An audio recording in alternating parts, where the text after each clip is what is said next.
আসন্ন পবিত্র ঈদুল আজহার দিন পরীক্ষা নির্ধারণ করায় ভারতের পশ্চিমবঙ্গ জুড়ে শিক্ষার্থীদের মধ্যে দেখা দিয়েছে উদ্বেগ ও ক্ষোভ। মুসলিম ধর্মাবলম্বীদের অন্যতম বড় ধর্মীয় উৎসবের দিনে গুরুত্বপূর্ণ পরীক্ষা নেওয়ার সিদ্ধান্ত পুনর্বিবেচনার দাবি তুলেছে সেখানকার ছাত্র সংগঠন students Islamic organization of India বা এসআইও পশ্চিমবঙ্গ শাখা।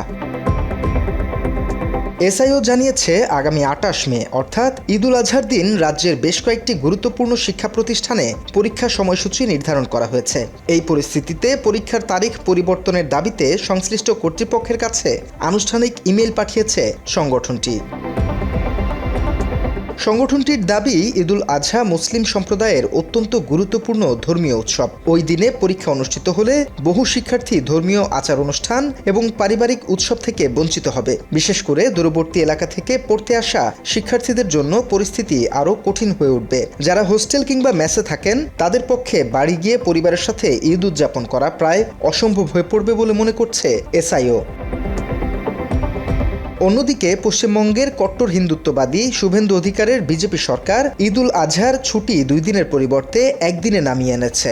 বদলে দেয়া হয়েছে ছুটির নির্ধারিত তারিখও। পূর্বে ঘোষিত 26 এবং 27 মের ছুটি বাতিল করে 28 মে ছুটি নির্ধারণ করা হয়েছে। বিষয়টি নিয়ে আলোচনা শুরু হয়েছে অন্য কারণেও। বিগত তৃণমূল সরকারের আমলে ঈদুল আজহা উপলক্ষে সাধারণত টানা 2 দিন ছুটি দেওয়ার রীতি ছিল।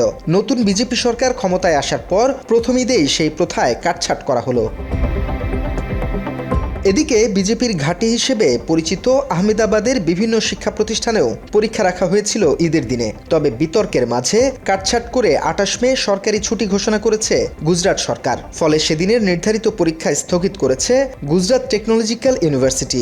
বিশ্ববিদ্যালয় কর্তৃপক্ষ জানিয়েছে, পরীক্ষার নতুন তারিখ পরে ঘোষণা করা হবে। ক্ষমতায় আসার পর থেকে বিভিন্ন রাজ্যে প্রশাসনিক স্তরে একাধিক পরিবর্তন এবং কড়া সিদ্ধান্ত নিতে দেখা যাচ্ছে বিজেপি সরকারকে। শিক্ষা প্রতিষ্ঠানে ঈদের দিন পরীক্ষা ছুটি 2 দিনের পরিবর্তে 1 দিন করার পাশাপাশি কোরবানি ঘিরেও বিতর্কিত সিদ্ধান্ত নিয়েছে বিজেপি নেতারা। এর ধারাবাহিকতায় পশ্চিমবঙ্গের কট্টর ধর্মীয় নীতি নতুন আইন জটিলতা তৈরি করেছে। শুভেন্দুর সরকার নির্দেশনা দিয়েছে, পশু জবাই বা পরিবহনের আগে যৌথ প্রশাসনিক ও চিকিৎসকের সার্টিফিকেট প্রয়োজন হবে, যেখানে প্রমাণ করতে হবে পশুর বয়স ন্যূনতম 14 বছর বা সেটি স্থায়ীভাবে অক্ষম। মাত্র 30% টাকায় জমির মালিক হয়ে নতুন বাংলাদেশের গড়ে তোলার স্বপ্ন দেখা বাংলা বসতি। পশুর কোনো প্রাতিষ্ঠানিক জন্ম নিবন্ধন না থাকায় বয়স নির্ধারণের এই অযৌক্তিক শর্ত এবং কট্টর হিন্দুত্ববাদের কারণে পশ্চিমবঙ্গের মুর্শিদাবাদের ডোমকল সহ বিভিন্ন সীমান্ত হাট এখন প্রায় সম্পূর্ণ ক্রেতাশূন্য।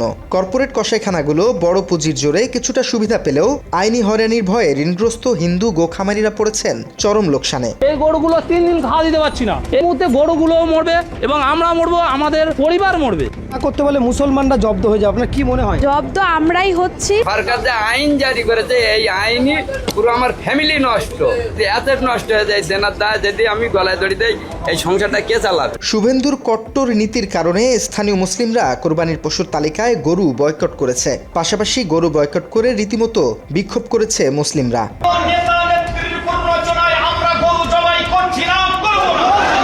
উল্টো যেসব হিন্দু ব্যবসায়ী ক্ষতির মুখে পড়েছে তাদের ক্ষতিপূরণ দেওয়ার দাবি তাদের।